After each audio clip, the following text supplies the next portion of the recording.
গভীর রাত, ঘোরের কাঁটা ঠিক একটাই স্থির। শহরের কোলাহল থেমে গেছে, কিন্তু ডিএসপি রিয়া শর্মার মনের ঝড় এখনও শুরু হয়নি।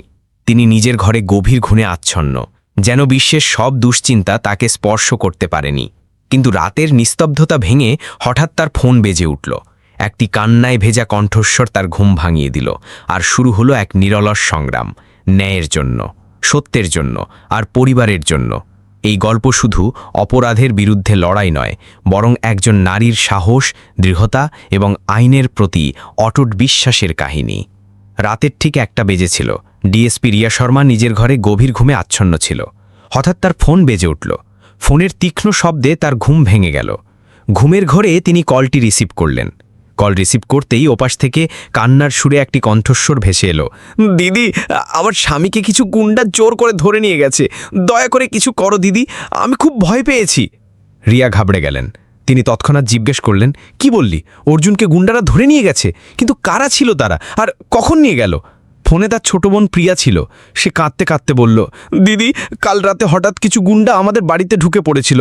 আমরা ঘুমিয়েছিলাম। তারা বন্দুক বের করে আমাদের ভয় দেখিয়েছিল। আমাকে একটি ঘরে বন্ধ করে দিয়েছিল আর অর্জুনকে জোর করে ধরে নিয়ে গিয়েছিল। যাওয়ার সময় তারা বলছিল, যদি তোর স্বামীকে ফেরত চাস তাহলে 5 লাখ টাকা নিয়ে আসবি, নইলে তোর স্বামীকে আর কখনো ফিরে পাবি না। তারা দরজাটা বাইরে থেকে বন্ধ করে দিয়েছিল। ভাগ্যিস তারা আমার মোবাইল দেখেনি, নইলে আমি তোমাকে ফোনও করতে পারতাম না। দিদি, আমি খুব ভয় পেয়েছি। কি করব কিছুই বুঝতে পারছি না। রিয়া তাকে সান্ত্বনা দিয়ে শান্ত স্বরে বললেন, প্রিয়া, এখন ঘাবড়াস না, সব ঠিক হয়ে যাবে। এখন রাতের সময়, তুমি একটু সাহস রাখো আর বিশ্রাম করো। সকালে আমি নিজে এসে তোমাকে নিয়ে যাব, আর আমরা থানায় গিয়ে রিপোর্ট করব। প্রিয়া কাঁদতে কাঁদতে বলল, ঠিক আছে দিদি, তুমি শুধু তাড়াতাড়ি চলে এসো। রিয়া তাকে আশ্বাস দিয়ে ফোন কেটে দিলেন।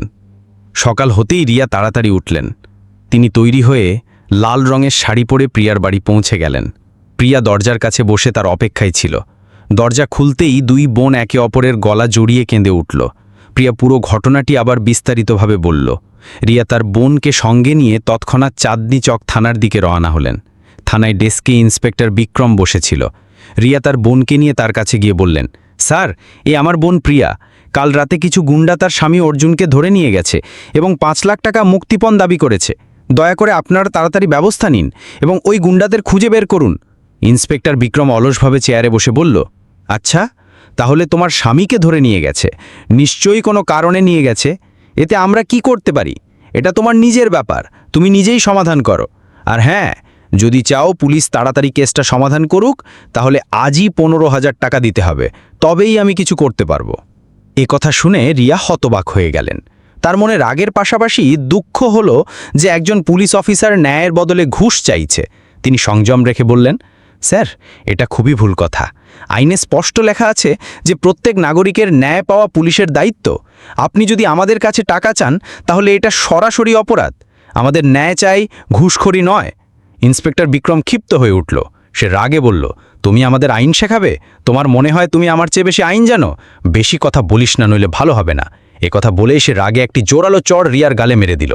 চড় খেয়ে রিয়ার ভেতর আগুন জ্বলে উঠল, কিন্তু তিনি নিজেকে সংযত রাখলেন। তার বোন ভয়ে কিছু বলতে পারল না। রিয়া গভীর নিঃশ্বাস নিয়ে বললেন, আপনি খুব বড় ভুল করেছেন ইন্সপেক্টর। এই চড় আপনার জন্য ভারী পড়বে। আপনি আইনের অপমান করেছেন, ঘুষ চেয়েছেন এবং একজন মহিলা অফিসারের ওপর হাত তুলেছেন। আমি আপনার বিরুদ্ধে রিপোর্ট করব এবং আপনাকে সাসপেন্ড করিয়ে ছাড়ব। ইন্সপেক্টর আরও উত্তেজিত হয়ে বলল, তোমার এত সাহস যে আমার বিরুদ্ধে রিপোর্ট করবি? আমি চাইলে এক্ষুনি তোমাকে আর তোমার বোনকে লকআপে ভরতে পারি। ভালো হবে চুপচাপ এখান থেকে চলে যাও, নইলে এক্ষুনি তোমাদের উপর মিথ্যা কেস চাপিয়ে দেব। রিয়া বুঝতে পারলেন এই ইন্সপেক্টরের সঙ্গে এখন কিছু বলা বৃথা। সে আইনের অপব্যবহারকে অভ্যাস বানিয়ে ফেলেছে। তিনি প্রিয়ার হাত ধরে বললেন, চল প্রিয়া, এখন এখানে থাকা ঠিক নয়। কিন্তু মনে রাখিস, এই ইন্সপেক্টরের আসল চেহারা সবার সামনে আসবে, আর আমি ওকে শাস্তি দিয়ে ছাড়ব। 2 বোন ভারী মন নিয়ে সেখান থেকে চলে গেল। রিয়ার মনে তখন একটি সংকল্প ছিল, তার বোনের স্বামীকে উদ্ধার করা এবং ভ্রষ্ট ইন্সপেক্টরকে সাসপেন্ড করানো। 2 বোন বাড়ি পৌঁছল। বাড়ি পৌঁছতেই পরিবেশ কিছুটা শান্ত হয়েছিল। এমন সময় হঠাৎ প্রিয়ার মোবাইল একটি কল এলো। ফোন তুলতেই ওপাশ থেকে সেই ভয়ঙ্কর কণ্ঠস্বর শোনা গেল, যদি তোর স্বামীকে জীবিত ফেরত চাস তাহলে 1 লাখ টাকা নিয়ে নির্দিষ্ট জায়গায় চলে আসবে, নইলে ওর মুখ শেষবারের মতো দেখতে পাবি না। প্রিয়া ভয়ে কাঁপছিল। তখন পাশে বসা রিয়া ইশারায় তাকে বুঝিয়ে বললেন, বল ঠিক আছে, কিন্তু কোথায় আসতে হবে আর এটাও বলে দে যে আমার কাছে এখন টাকা নেই, 24 ঘন্টা সময় দাও, শুধু অর্জুনের কোনো ক্ষতি করিস না। প্রিয়া কোনো রকমে সেই কথা বলল। ওপাশ থেকে কোনো উত্তর এলো না, আর কলটি হঠাৎ কেটে গেল। কল কাটার পর ঘরে গভীর নীরবতা ছেয়ে গেল। রিয়া চেয়ারে বসে ভাবতে লাগলেন, এই গুন্ডারা কোথায় আছে? এদের কাছে পৌঁছানোর কোনো উপায় বের করতে হবে। তখনই তার মাথায় একটি আইডিয়া এলো। তিনি তৎক্ষণাৎ ল্যাপটপ খুলে নাম্বারটি ট্র্যাক করার চেষ্টা করলেন। কিছুক্ষণের মধ্যেই লোকেশনটি পাওয়া গেল। নাম্বারটি অন্য শহর থেকে ট্রেস হয়েছিল। রিয়ার একা সেখানে যাওয়া ঝুঁকিপূর্ণ মনে হলো। তিনি ঠিক করলেন পুলিশের সাহায্য নিয়েই যাওয়া উচিত। তিনি তৎক্ষণাৎ থানায় পৌঁছলেন, কিন্তু সেখানে গিয়ে জানা গেল ইন্সপেক্টর বিক্রম বাড়ি চলে গেছে এবং এসএইচও কোনো কাজে বাইরে গেছে। রিয়া ডিউটিতে থাকা হাবিলদারকে জিজ্ঞেস করলেন, ইন্সপেক্টর বিক্রম আর এসএইচও রাহুল কোথায়?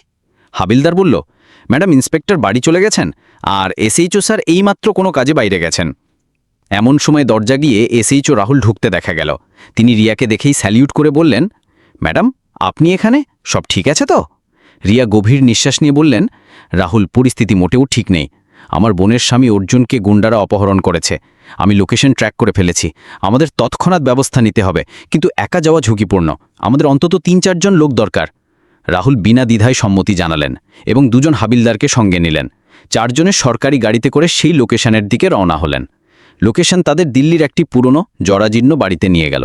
বাড়ির অবস্থা দেখে স্পষ্ট বোঝা যাচ্ছিল যে এটি গুন্ডাদের আস্তানা। জানালা দিয়ে উকি মেরে দেখা গেল ভেতরে অর্জুনকে দড়ি দিয়ে বাঁধা অবস্থায় রাখা হয়েছে। কাছেই 3 জন গুন্ডা বসে মদ্যপান করছিল আর জোরে জোরে হাসছিল।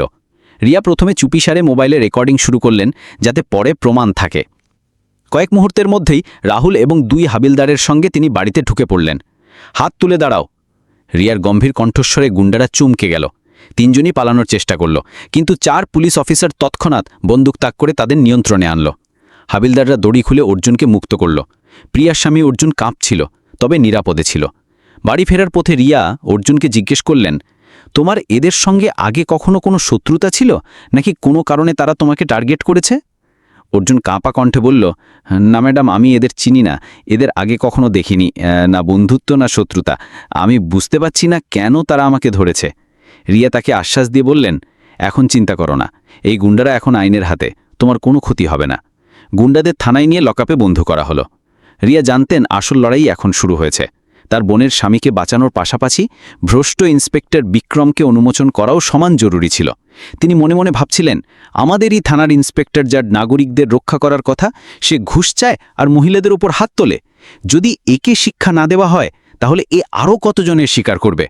রিয়া ঠিক করলেন এখন বিক্রমকে তার কৃতকর্মের শাস্তি দিতেই হবে। পরের দিন সকালে তিনি পরিকল্পনা করলেন। তিনি আবার সবুজ রঙের সালোয়ার স্যুট পরে তৈরি হলেন। বাইরে থেকে দেখে একজন সাধারণ মহিলার মতোই লাগছিল, যাতে কেউ সন্দেহ না করে। তিনি চুপিসারে মোবাইলের রেকর্ডিং চালু করে থানায় পৌঁছলেন। ইন্সপেক্টর বিক্রম আগে থেকেই সেখানে ছিল। রিয়াকে দেখেই সে ক্ষিপ্ত হয়ে বলল, তুই আবার এসছিস? মনে হয় লকআপে থাকার খুব শখ। একবার বলেছি এখানে তোর রিপোর্ট লেখা হবে না, তবু কেন আসিস? রিয়া শান্তস্বরে বললেন, স্যার, আমি শুধু চাই আমার বোনের স্বামী অর্জুনের কেসের রিপোর্ট লেখা হোক। আপনার কাছে হাত জোর করে অনুরোধ করছি, দয়া করে ব্যবস্থা নেন। ইন্সপেক্টর আরও রেগে চিৎকার করে বলল, তুই খুব বেশি কথা বলছিস। এখানে কোনো রিপোর্ট লেখা হবে না, আর যদি বেশি কথা বলিস তাহলে এখানেই তোকে লকআপে ভরব। খুব ডানা গজিয়েছে, সেগুলো ভাঙতে হবে। এ কথা বলে সে আবার রাগে একটি জোরালো চর প্রিয়ার গালে মেরে দিল। চড়ের আঘাতে রিয়া ব্যথা পেলেন, কিন্তু এবার তিনি একটিও কথা বললেন না। তার পুরো মনোযোগ ছিল রেকর্ডিংয়ের ওপর। ভেতরে ভেতরে জ্বলছিলেন, কিন্তু বাইরে থেকে একদম চুপ রইলেন। তিনি ধীরে বললেন, স্যার, আপনি যা করছেন তা আইনের বিরুদ্ধে। আমি এর বিরুদ্ধে ব্যবস্থা নেব। এই কথা বলে তিনি চুপচাপ থানা থেকে বেরিয়ে গেলেন। বাড়ি পৌঁছে তিনি মোবাইলের রেকর্ডিং চেক করলেন। পুরো প্রমাণ স্পষ্টভাবে ধরা পড়েছিল, ঘুষ চাওয়া, ধমক দেওয়া এবং চড় মারা। রিয়া বিনা দেরি করে সেই রেকর্ডিং সরাসরি এসপি অফিসে পাঠিয়ে দিলেন। কিছুক্ষণের মধ্যেই এসপির ফোন এলো। তার কণ্ঠে কঠোরতা ও রাগ মিশ্রিত ছিল। রিয়া, আমি পুরো রেকর্ডিং শুনেছি। এই ইন্সপেক্টর বিক্রম খুব বড় অপরাধ করেছে। একজন নাগরিকের সঙ্গে এমন ব্যবহার কখনো গ্রহণযোগ্য নয়। তার উপর সে একজন পুলিশ অফিসারের ওপর হাত তুলেছে। কোনো অবস্থাতেই তাকে ক্ষমা করা যাবে না। আমাদের তৎক্ষণাৎ ব্যবস্থা নিতে হবে। রিয়া দৃঢ় কণ্ঠে বললেন, জি স্যার, আমিও তাই মনে করি। যতক্ষণই ইন্সপেক্টর তার পোশাকে আছে, ততক্ষণ ন্যায়ের অপমান হতেই থাকবে। একে সাসপেন্ড করাতেই হবে। এসপি সম্মতি জানিয়ে বললেন, তোমার প্রমাণ অকাট্য। এখন বিক্রমের দিনগণা শেষ। এসপি অফিসে পরিবেশ গম্ভীর ছিল। রিয়ার পাঠানো রেকর্ডিং প্রমাণ হিসাবে সবার সামনে রাখা হয়েছিল। এসপি টেবিলে হাত মেরে বললেন, এই ইন্সপেক্টর শুধু আইন ভাঙছে না, পুলিশ বিভাগের বদনামও করছে, আমাদের তৎক্ষণাৎ ব্যবস্থা নিতে হবে। এসপি সঙ্গে সঙ্গে রিয়াকে তার অফিসে ডাকলেন। রিয়া আসতেই এসপি তার দিকে তাকিয়ে বললেন, রিয়া, তুমি অসাধারণ সাহস দেখিয়েছ, তোমার জন্যই আমরা এমন অকাট্য প্রমাণ পেয়েছি। এখন আইনি প্রক্রিয়ার মাধ্যমে এর অবসান করব। এসপি সেদিনই একটি ডিপার্টমেন্টাল ইনকোয়ারি কমিটি গঠন করলেন। 3 জন জ্যেষ্ঠ অফিসারের একটি দলকে নির্দেশ দেওয়া হলো যে তারা রেকর্ডিং এবং সাক্ষীদের বয়ানের ভিত্তিতে ইন্সপেক্টর বিক্রমের বিরুদ্ধে রিপোর্ট তৈরি করবে। কমিটি রিয়ার বয়ান নিল। তারপর থানায় সেদিন উপস্থিত থাকা সিপাহীদেরও জিজ্ঞাসাবাদ করা হলো। সবাই স্বীকার করল যে ইন্সপেক্টর প্রায়ই রামের মাথায় নাগরিকদের সঙ্গে দুর্ব্যবহার করত। কমিটি 2 দিনের মধ্যে তাদের রিপোর্ট এসপির কাছে জমা দিল। রিপোর্টে স্পষ্ট লেখা ছিল, ইন্সপেক্টর বিক্রম মহিলা নাগরিক রিয়ার সঙ্গে অভদ্র আচরণ করেছে, রিপোর্ট লেখা থেকে বিরত থেকেছে, যা আইপিসির ধারা 167 এর অধীনে অপরাধ। একজন মহিলার উপর হাত তুলেছে, যা আইনি এবং বিভাগীয় দৃষ্টিকোণ থেকে গুরুতর অপরাধ। ঘুষ এবং ধমকি দেওয়ার প্রবৃত্তিও রেকর্ডিংয়ে স্পষ্টভাবে ধরা পড়েছে। এসপি রিপোর্ট পড়ে তৎক্ষণাৎ নির্দেশ জারি করলেন, ইন্সপেক্টর বিক্রমকে তাৎক্ষণিকভাবে সাসপেন্ড করা হলো। তদন্তে শেষ না হওয়া পর্যন্ত তিনি কোনো ধরনের ডিউটিতে উপস্থিত থাকতে পারবেন না। বিভাগীয় এবং আইনি কার্যক্রম দুটোই একসঙ্গে চলবে। নির্দেশে সই হতেই থানায় হইচই পড়ে গেল। হাবিলদাররা নিজেরা বিক্রমকে ডেকে সাসপেনশন অর্ডার শোনালো। কিন্তু বিষয়টি এখানেই শেষ হলো না। এসপি আরও বললেন, শুধু সাসপেনশন যথেষ্ট নয়, এই ঘটনা আইপিসির একাধিক ধারার অধীনে পড়ে। ধারা 341 মহিলার উপর হামলা, ধারা 167 কর্তব্য পালনে বিরত থাকা এবং ধারা 323 মারধর, তাই একে গ্রেফতারও করা হবে। এসপি নির্দেশে পুলিশের একটি আলাদা দল বিক্রমের বাড়ি পৌঁছে তাকে আনুষ্ঠানিকভাবে গ্রেফতার করল। এই খবর যখন রিয়া এবং প্রিয়ার কাছে পৌঁছল, তখন দুজনের চোখে স্বস্তির অশ্রু ঝরল। রিয়া মনে মনে ভাবলেন, ন্যায় ধীরে চলে, কিন্তু পাওয়া যায়ই।